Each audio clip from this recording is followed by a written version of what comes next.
Hello बच्चों, आज हम लोग वायरस या विषाणु के बारे में स्टडी करेंगे। तो सबसे पहले हम ये जान लेते हैं कि वायरस या विषाणु जो है वो कैसे होते हैं। बहुत ही छोटे होते हैं या माइक्रोब्स होते हैं। ये माइक्रोब्स हैं या सूक्ष्म जीव हैं। ठीक है, इसका अर्थ क्या होता है? विष प्लस अणु। हिंदी में बात करें तो विष प्लस अणु बराबर विषाणु होता है। तो हम जानते हैं विष का मतलब होता है पॉइजन या जहर। तो ऐसे जहरीले मॉलिक्यूल्स हैं जो डिजीज़ कॉज करते हैं। इंग्लिश की बात करें तो वायरस जो वर्ड है वो किससे बना है? वीरियन से बना है। वीरियन का मतलब होता है पॉइजन। ठीक है, जहर। और टर्म जो है वायरस वर्ड जो यूज़ किया था वो किसने किया था? पास्चर ने किया था। डिस्कवरी की बात करें तो डिस्कवरी का श्रेय जो है किसी एक को नहीं जाता है, लेकिन सबसे पहले जो है वो इवानोवस्की ने ही इसको देखा था। ठीक है, और इसको पॉइजनस फ्लूड जो है, poisonous living fluid, poisonous living fluid किसने बोला था? बीजरिंग ने। या इसको बोला था इन्होंने कंटाजियम वाइवम फ्लूडम। ठीक है, स्टैनले ने इनको क्रिस्टलाइज्ड किया था। स्टैनले ने क्या किया था? इसको क्रिस्टलाइज किया था। तो जो डीजे इवानोवस्की था, इसने क्या किया कि एक टोबैको प्लांट देखा। इसने जब टोबैको प्लांट देखा तो उसकी जो लीफ थी उसके ऊपर क्या था? ये नॉर्मल लीफ है मान लीजिए। तो जो टोबैको प्लांट की लीफ थी वो इस तरीके से चितकबरी थी, मतलब उस पर धब्बे धब्बे से पड़े थे। तो उसने देखा कि ये क्या हो सकता है। तो ये जानने के लिए उसने क्या किया कि इस कुछ लीव्स को लिया और उसको क्रश किया। क्रश करके उसका शेप निकाला या जूस निकाला। ठीक है, तो इसका सेप निकाला। ठीक है, प्लांट सेप या जूस कह सकते हैं हम, या रस निकाला। ठीक है, उस रस को इन्होंने क्या किया कि जो बैक्टीरियल प्रूफ फिल्टर था, क्या होता है? Bacterial proof filter. इसका मतलब होता है कि ऐसी छन्नी होगी या उसके जो पोर्स होते हैं वो इतने छोटे होते हैं कि उसमें से बैक्टीरिया आर पार नहीं निकल पाता है। तो ऐसी छलनी का यूज़ किया या फिल्टर का यूज़ किया जिसमें से इस सैप को छाना। तो उस सैप को छाना, मान लीजिए कि ये यहाँ फिल्टर लगा है, बैक्टीरियल प्रूफ फिल्टर लगा है। ठीक है, ये टेस्ट ट्यूब है और इसमें इस जूस को डाला तो छाना। तो यहाँ पर जो हमारा फ्लूइड कलेक्ट हुआ, जो हमारा सैप आया, प्लांट सैप, वो कैसा था? बैक्टीरियल फ्री है। बैक्टीरिया कैसा है? फ्री है। इसमें बैक्टीरिया नहीं है। अगर होगा तो वो ऊपर रह गया होगा, यहाँ डिपॉजिट हो गया होगा। अब इस फ्लूइड को लिया, बैक्टीरियल फ्लूइड फ्री सैप है जो, इसको फिर से एक हेल्दी टोबैको प्लांट पर इस पर लगा दिया, मल दिया।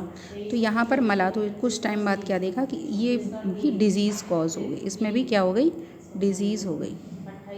ये भी डिज़ीज़ हो गया हेल्दी प्लांट।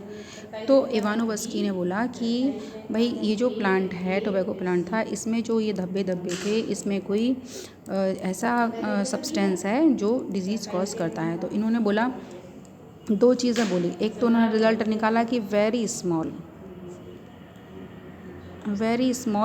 बैक्टीरिया हो सकते हैं, और दूसरा इन्होंने बोला कि पॉइज़न हो सकता है। ठीक है, क्या हो सकता है? पॉइज़न हो सकता है। लेकिन इन्होंने ये नहीं बोला कि वायरस ही है, क्योंकि वायरस जो टर्म था वो पास्चर ने यूज़ किया था। फिर आया हमारा दूसरा साइंटिस्ट जो है वो वीजरिंग आया। तो वीजरिंग ने भी सेम यही एक्सपेरिमेंट किया।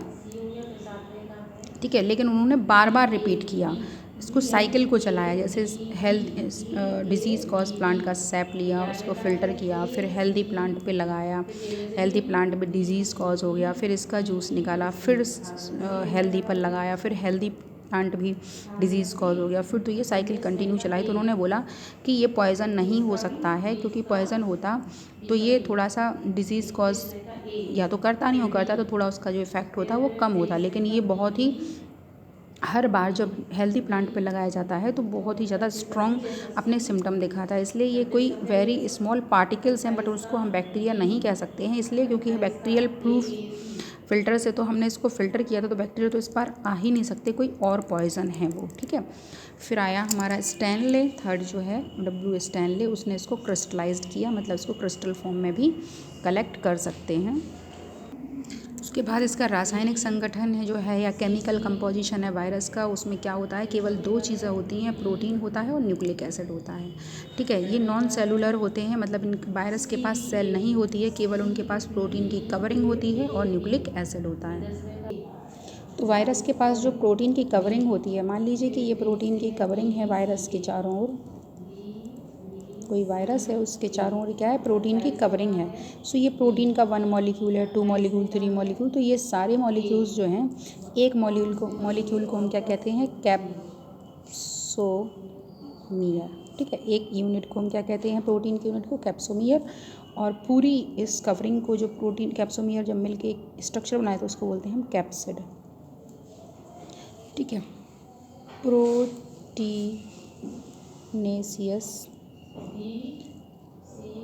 कवरिंग को हम क्या कहते हैं, कैप्सिड कहते हैं, और इसके अंदर होता है न्यूक्लिक एसिड। सो न्यूक्लिक एसिड हमें पता है कि ये 2 टाइप्स का होता है, एक होता है DNA और एक होता है RNA।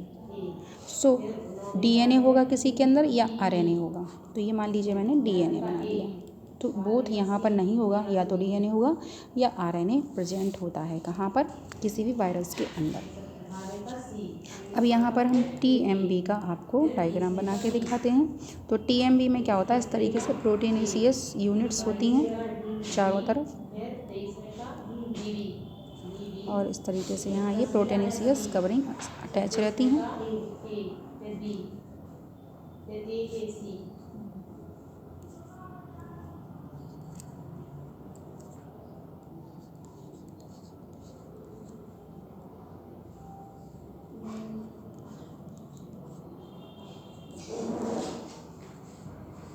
यहाँ पर इसका RNA होता है इस तरीके से, इस तरीके से स्पाइरल फॉर्म में, ये क्या है, इसका जेनेटिक मटेरियल या RNA है। ये क्या है, कैप्सोमियर है। इस पूरे स्ट्रक्चर को हम क्या कहेंगे, कैप्सिड, और ये क्या है हमारा जेनेटिक मटेरियल RNA। तो मोस्टली जो प्लांट वायरस होते हैं, ठीक है, मोस्टली जो प्लांट वायरसेस होते हैं उसका जेनेटिक मटेरियल क्या होता है, RNA, और जो एनिमल वायरसेस होते हैं ना, मोस्टली उनमें क्या होता है जेनेटिक मटेरियल, DNA, ठीक है। कुछ अपवाद भी होते हैं तो उनको छोड़ दें। एक और है TMB का डायग्राम। तो TMB कैसा होता है, उसका कैप्सिड, सॉरी TMB नहीं, बैक्टीरियोफेज, इस तरीके से, ये जो है ना TMB, इसका फुल फॉर्म होता है tobacco, M for mosaic, V for virus. ये TMB का डायग्राम है ये वाला। और ये बैक्टीरियोफेज का, तो बैक्टीरियोफेज का जो कैप्सिड होता है इस तरीके से हेक्सागोनल होता है, इसके अंदर डबल स्टैंडर्ड DNA होता है। यहाँ पर मैंने RNA बनाया है, और यहाँ पे इस तरीके से ये क्या है, नेक है, या इसको हम कॉलर भी कह देते हैं, और यहाँ पे इस तरीके से ये इसका स्ट्रक्चर है, सो इसको हम बोलते हैं सीथ। और यहाँ पर टेल फाइबर्स होते हैं 6, क्या है ये, टेल फाइबर है, ये क्या है, टेल फाइबर्स हैं। तो इस पूरे पार्ट को हम बोलते हैं टेल, और इतने पार्ट को बोलते हैं हेड। और ये प्रोटीनेशियस कवरिंग है, तो इसको हम क्या बोलेंगे, कैप्सिड, और ये इसका क्या है, जेनेटिक मटेरियल DNA, क्या है ये, DNA। सो ये डबल स्टैंडर्ड है तो DS लगा देंगे हम, डबल स्टैंडर्ड DNA है ये। इस तरीके से ये वायरस। अब वायरस जो है ये बड़ा कन्फ्यूज़न वाला रहता है कि वायरस जो है वो लिविंग ऑर्गेनिज्म है या नॉन लिविंग है। जैसे मान लीजिए ये पेन है, तो ये सभी को पता है कि ये नॉन लिविंग है। अब ये पेन का ढक्कन यदि किसी के अंदर चला जाए तो ये कैप जो है, ये ढक्कन है, ये किसी के अंदर जा कर के क्या करेगा, ये 2 ढक्कन बना लेगा, 3 ढक्कन बना लेगा, 4 बना लेगा, मतलब अभी नहीं रेप्लिकेशन करेगा, ये कॉपी करेगा। तो आपको बड़ा आश्चर्य होगा ना कि एक पेन का ढक्कन किसी ऑर्गेनिज्म के अंदर जाके, चाहे वो प्लांट हो या एनिमल हो, उसके अंदर जाकर रेप्लिकेट कैसे कर सकता है, ये तो नॉन लिविंग है। तो बच्चों वायरस ऐसा ही होता है, जब ये किसी सेल या होस्ट के बाहर होता है, मान लीजिए वायरस, यही वायरस है, ठीक है, तो ये यहाँ पड़ा है, तो इसको तुम सालों तक यहाँ रखे रहोगे तो इसमें कोई चेंजेस नहीं आएंगे ना, तो इसका साइज़ बदलेगा ना, इसका जो जेनेटिक मेकअप है वो चेंज होगा ना, ही इसमें नंबर इसके इंक्रीज़ होगा। लेकिन यदि ये इस पार्टिकल को हम किसी लिविंग सेल के अंदर इंजेक्ट करा दें, ठीक है, या तो ह्यूमन के अंदर या प्लांट के अंदर या किसी एनिमल के अंदर, तो ये रेप्लिकेट कर जाएगा, ठीक है। तो इस तरीके से जो वायरस है वो कैसा है, लिविंग भी है और उसमें नॉन लिविंग के भी कैरेक्टरिस्टिक्स पाए जाते हैं। सो ये क्या होती है, सो अगर ये होस्ट सेल के अंदर है, ठीक है, होस्ट सेल के अंदर है, तो ये क्या करेगा, सेलुलर हम कह सकते हैं इसको, वैसे सेलुलर होता नहीं है, सेलुलर, ठीक है। दूसरा ये कैसा हो जाएगा, रेप्लिकेट कर सकता है,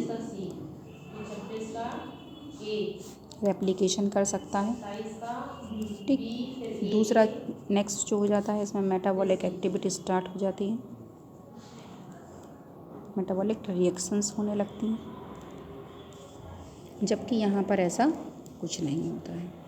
ये सारी चीज़ें outside of the host cell, ऐसा कुछ भी नहीं होता है। मतलब जब किसी सेल के बाहर रहेगा, ये लिविंग पार्टिकल, नॉन लिविंग की तरह ही पार्टिकल की तरह पड़ा रहता है, जैसे ये पेन का ढक्कन है। तो इसीलिए जो वायरस है ना, वायरस को लिविंग और नॉन लिविंग के बीच की कनेक्टिव लिंक कहते हैं, connective link between living and non livings, ठीक है, लिविंग्स और नॉन लिविंग के बीच की कनेक्टिव लिंक या संयोजक कड़ी, ठीक है, क्या कहते हैं, संयोजक कड़ी कहते हैं। किसे कहते हैं, वायरस को कहते हैं। किसके बीच की, सजीव प्लस निर्जीव के बीच की कड़ी कहते हैं, किसको, वायरस को। वायरस की लाइफ साइकिल की बात करें तो इसमें 2 साइकिल चलती हैं, एक तो चलती है लाइटिक साइकिल और एक चलती है लाइसोजेनिक साइकिल, ठीक है। लाइफ साइकिल का मतलब ये कैसे मल्टीप्लिकेशन करता है। अच्छा, साइज़ की बात और कर लें तो साइज़ जो होता है इसका, वायरस का, वो बहुत ही मिलियंस से भी मिलियन कम होगा, किससे, ह्यूमन सेल से। मान लीजिए ह्यूमन सेल इतनी है, बैक्टीरिया इतना होता है, तो वायरस तो इससे भी बहुत छोटा, मतलब ये इतना, ह्यूमन सेल ही हमें नज़र नहीं आती है बाहर से, ठीक है। तो अगर वो हमें माइक्रोस्कोप में इतनी बड़ी दिख रही है, तो उससे नेचुरल में इतनी छोटी होगी, इतना छोटा होगा वायरस, बहुत ही स्मॉल होते हैं। लाइटिक साइकिल की बात करें तो लाइटिक साइकिल जो है, ये मान लीजिए कि ये कोई बैक्टीरियल सेल है और बैक्टीरियोफेज का हम दिखा रहे हैं, तो ये बैक्टीरियोफेज है। सो बैक्टीरियोफेज का जेनेटिक मटेरियल होता है वो अंदर आ जाता है यहाँ पे, ये बैक्टीरियल सेल है, इसको बोलेंगे हम ई कोलाई, ठीक है। ये क्या है, बैक्टीरियोफेज है। तो लाइटिक साइकिल में क्या करेगा कि ये इसके अंदर, ये जेनेटिक मटेरियल इसके अंदर चला जाएगा, तो इसके अंदर जा कर के ये क्या करेगा, इसके एंजाइम यूज़ करके ये अपना रेप्लिकेट कर लेगा। सो ये क्या करेगा, इस तरीके से ये बड़े सारे इसकी कॉपीज़ बन जाएंगी डीएनए की। फिर आगे क्या होगा, आगे क्या होगा कि ये जो ये है ना, इसके सभी के चारों ओर क्या बन जाएगा, प्रोटीनेशियस कवर बन जाएगा इस तरीके से। फिर ये सेल हो जाएगी, कैसे हो जाएगी, फट जाएगी ये सेल बस्ट हो जाएगी। सो सारे जो वायरस है ना, वो क्या हो जाएंगे, बाहर निकल आएंगे, वायरस बाहर निकल आएंगे। मान लीजिए यहाँ 5 बने थे, कितने हैं, ये 4 हैं, तो 4 वायरस यहाँ पे न्यू बन जाएंगे। सो एक वायरस था, एक वायरस से कितने वायरस बन गए? 4 वायरस बन गए। अब ये न्यू अदर, अब मान लीजिए 4 बैक्टीरियल सेल हैं या कोई भी 4 बैक्टीरियल सेल हों तो 4 को ही अफेक्ट करेंगे, फिर उनसे मल्टीप्लिकेशन करेंगे। इस तरीके से ये रेप्लिकेशन करते हैं या अपना लाइफ साइकिल कंप्लीट करते हैं। लाइसोजेनिक में क्या होता है? लाइसोजेनिक में होता है ये डीएनए, ठीक है, ये यहाँ आया डीएनए, तो ये क्या करता है कि इसका ये जो डीएनए है वो बैक्टीरियल, ये बैक्टीरियल डीएनए है और ये वायरल डीएनए है। ये कैसा है? Viral DNA. सो ये इसके साथ मैच कर जाएगा। मान लीजिए ये है और ये वाला डीएनए ये यहाँ अटैच हो गया, ठीक है, ये गोल बनेगा, गोल, ये इसके साथ अटैच हो गया वायरल डीएनए। ये कौन सा है? Viral DNA. और ये बैक्टीरियल डीएनए है। अब ये रेप्लिकेट करेगा तो ये बहुत ज़्यादा बन जाएंगे, ये बहुत सारे बन जाएंगे। मान लीजिए यहाँ लें हम सेल, यहाँ ये रेप्लिकेट करके ये बहुत सारे बन जाएंगे और फिर सभी के अंदर क्या हो जाएगा? प्रोटीन का कवर बन जाएगा। सभी के अंदर क्या होगा? ये सॉरी बाहर, इस तरीके से प्रोटीन का कवर बन जाएगा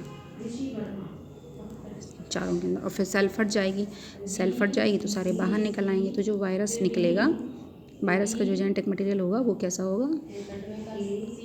इस तरीके का होगा, इस तरीके से। ये लाइसोजेनिक। तो लाइसोजेनिक में क्या होता है कि जो जेनेटिक मटेरियल उसमें बैक्टीरिया का भी थोड़ा सा डीएनए मिला रहता है, वायरस का भी, और लेकिन जो लाइटिक होता है उसमें केवल जेनेटिक मटेरियल किसका होता है? प्योर बैक्टीरियोफेज का ही होता है।